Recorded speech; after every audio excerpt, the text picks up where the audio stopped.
Hello, my name is Alex Isles and welcome. In today's episode we're going to be looking at the Anglo-Saxon Germanic tradition of Yule.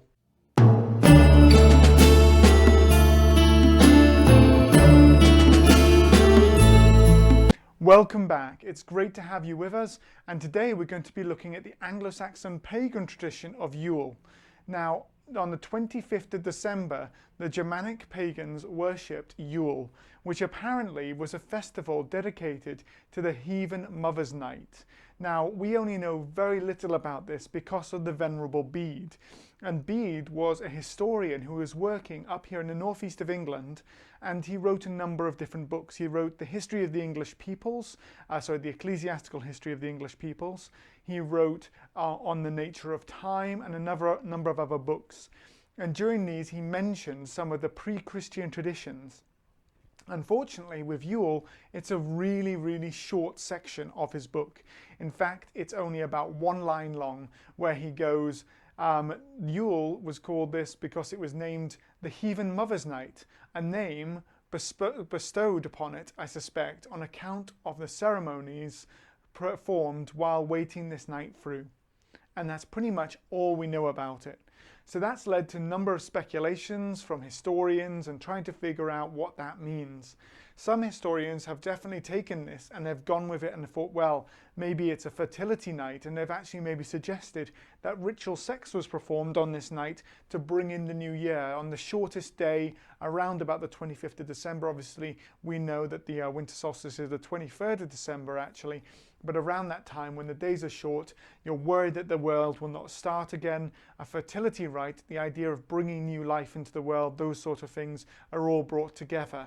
But again, it's all inferred from about 2 lines that Bede says within his book on the nature of time. So we are really working with the bare minimum to actually understand maybe some of the traditions that are going on in the 5th, 6th and early 7th centuries in Anglo-Saxon England. Now, we can start looking at some of the other traditions in other parts of Europe, but again, it's very thin on the ground what we actually have to work with. And we maybe have a chance of looking at some of the stuff by looking at the Icelandic sagas.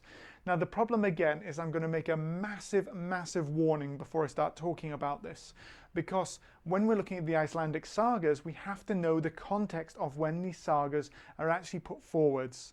Now, there is a lot in the Icelandic sagas that we can look at and go, yeah, because of oral tradition being passed down, there is a lot that we can actually say, yeah, this is accurate, this is probably good, this tells us about Scandinavian lifestyles and how things were going.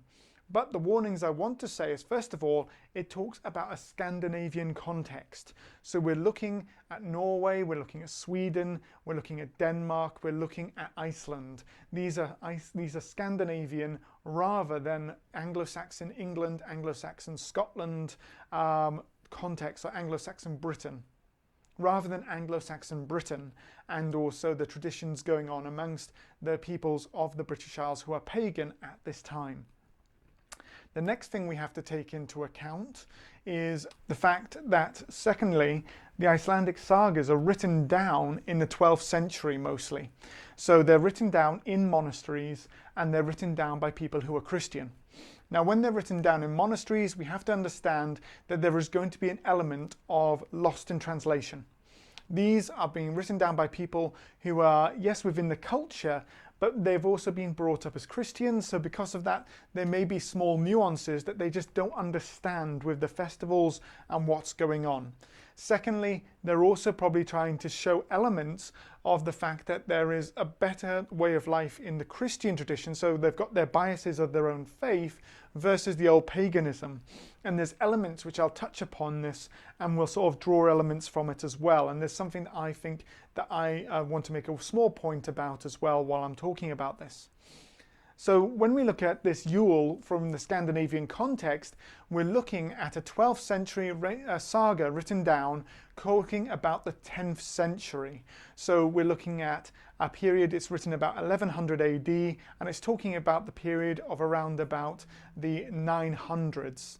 And it's the saga of Hakon the Good, who is a Norwegian who propagates Christianity within Norway. So we're looking again at someone who is Harkon the Good, is bringing Christianity in, and it's in juxtaposition with the Norse faith, also the pre-existing Norse paganism that's going on in that region at that time.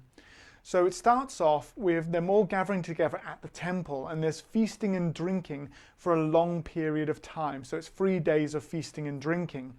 Animals and livestock are brought to the temple, and when they're brought to the temple, they're ritually sacrificed and their blood is gathered. When their blood's gathered, they then take that blood and they smear it onto the idols within the temple.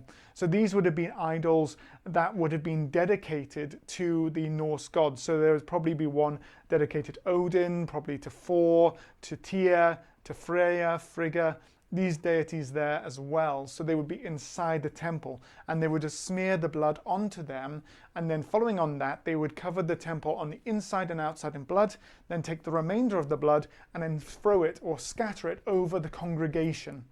And so when they're scattering that blood over the congregation, that is the beginning of the whole festival.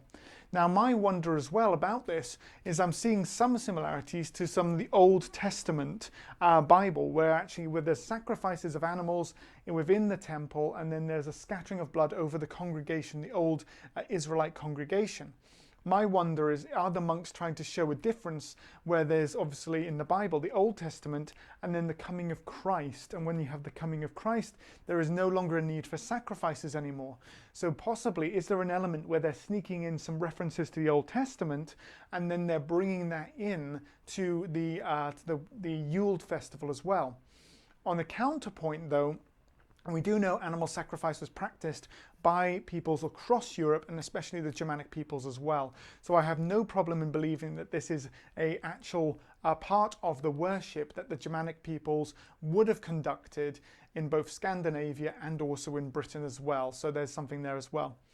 We've also got a site up here in Northumberland, in the northeast of England, just outside of a town called Wooler in Northumberland, and this is a place called Ardgefren. It's mentioned also by the Venerable Bede as well, and Ardgefren was a site where they had a royal palace belonging to some of the kings of Northumbria. When they were excavating, they discovered a hall, and it was full of cattle bones. And when it was full of cattle bones, it may be that this is something similar to what we're seeing here with this Yule festival, where the king is gathered together, animals are sacrificed, and there's worship there as well. And there's a possibility of a pagan site on that site as well, which was built into a prehistoric mound. So there's a number of different sites there which are prehistoric, then reused by the pagans later on, which you'll see in a video in the coming months. So we've got all of that going on there. Following on from that, after the blood has been scattered, we then have a fire lit in the center of the temple. When the fire's lit, there's a kettle, and they're put over the top, and they start boiling the meat. And the meat is then gathered around people as well. Another thing to point out as well is that horses are mentioned as one of the animals that are sacrificed. And it's really interesting because in Anglo-Saxon England, it was illegal to eat horse flesh. Now, is this because of the price of horses and the fact they're such a high status animal that you can't kill them because they're so important to the economy and the requirements for lords, for war, the connection with kingship, all of that sort of thing? Or is it also because of the fact that horses are killed and eaten amongst the Germanic tradition? So maybe they're trying to cut off the Germanic tradition by making it illegal to eat horse flesh, because obviously that is a thing that is done in France, in Belgium, places like that. People still eat horses over there, but amongst the British people, we don't eat horses. So again, very interesting one to look at. And there's a possibility that that again is trying to stop the old pagan traditions and again focus people onto the Christian traditions instead. So when you have that, the meat is boiled, and then they start doing toasts. And the chieftain, just before that, so once the fires are lit, there is a ceremonial sacrificial beaker that is then carried around the fire and then brought to the chieftain, and the chieftain blesses it.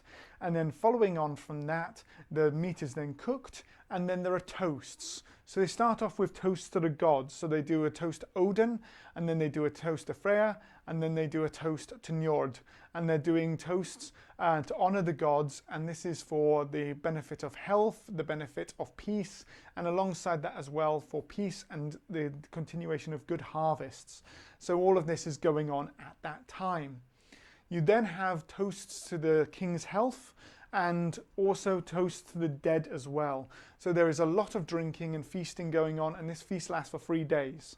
During this 3-day period, there is to be no violence. So again, similar to the Roman tradition, you can't declare war during Saturnalia. Well, during Yule, there's a 3-day period where no violence must be conducted and no fighting. So again, you see a continuation of the idea this is a time of peace, of bringing together, and of food and drink to be brought as everyone coming together in one place. We can also look at contemporary letters from the late 6th century written by Christians as they're coming across to the British Isles to convert the Germanic Anglo-Saxons to Christianity. And we actually have a letter written to St. Augustine, who is the apostle to the Anglo-Saxons in Kent, by Gregory the Great. And in this letter, Gregory the Great says the following: "Because they are accustomed to slaying many oxen in sacrifice to demons, some solemnity must be put in place of this. They must make bowers of branches of trees around those churches which have been changed from heathen temples, and they may celebrate the solemnity with religious feasting. Nor let them now sacrifice animals to the devil, but for the praise of God kill animals for their own eating." So you can see as well now where they've got this festival where they are killing and sacrificing animals, and you can see again it's focused in on cattle. So when they've got that tradition going on, maybe there was an Anglo-Saxon version of what we see in the Icelandic sagas. And with this Anglo-Saxon version, they are sacrificing animals. And so you can see that Gregory the Great, when he's talking to Augustine, is saying to him, right, what you have to do is get them to move away from their pagan gods and instead have a feast instead dedicated to Jesus and to the solemnity of that time of year. And so it's an interesting transition where they see that there's existing rites, but they then have to use them to basically help the Christian mission at that time to grow and develop and move people away from old beliefs towards the new beliefs of Christianity. So I really hope you've enjoyed this looking at Yule and understanding how we have so little to work with. We've got 2 lines in Bede, and then we have to sort of infer stuff from, Icelandic sagas that are nearly written 200 years after when they're supposed to have happened. And so it's a very murky time to try and figure out the pre-Christian traditions of the Anglo-Saxons within Britain, but also as well the Scandinavian traditions across in the North Sea in both Norway, Sweden, Denmark, and then of course further across in the Atlantic in Iceland as well. As always, if you've enjoyed the video, please do like and subscribe, share the video with your friends, and I really hope you'll join me as we continue this series as we're going to be looking at the Anglo-Saxon Christian tradition in the next episode.